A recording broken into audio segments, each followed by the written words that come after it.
लोग CPC question start करने वाले हैं, जिसमें फर्स्ट क्वेश्चन है, from which date civil procedure code 1908 become operative.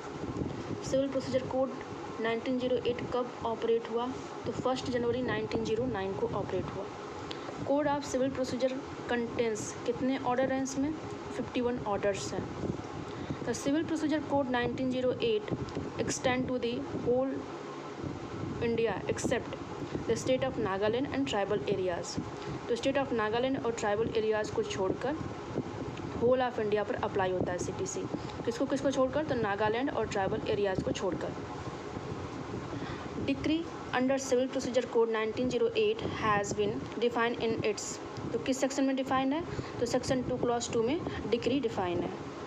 Final expression of an adjudication which so far as regard the courts expressing it conclusively determine rights of the parties is decree. तो decree का definition है, final expression of an adjudication which so far as regard the court expressing it conclusively determine rights of the parties is decree. तो section 2 clause 2 में क्या decree define किया गया है, इसमें हम देखें थे इस क्वेश्चन में।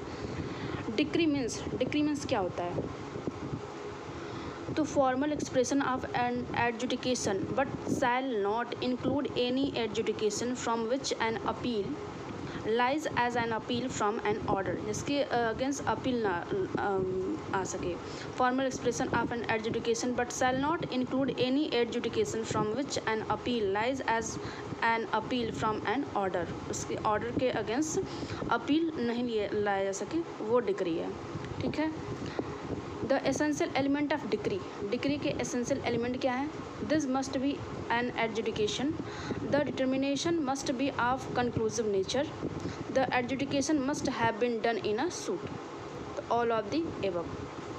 डिक्री कैन बी क्या प्रिलिमिनरी हो सकता है, फाइनल हो सकता है, first preliminary then final, either preliminary और फाइनल। तो answer D is correct. The code of civil procedure recognise preliminary decree, final decree, partially preliminary and partially final.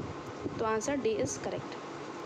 Decree is preliminary when further proceedings have to be taken before the suit is completely disposed of. Then answer is B is right. So thank you.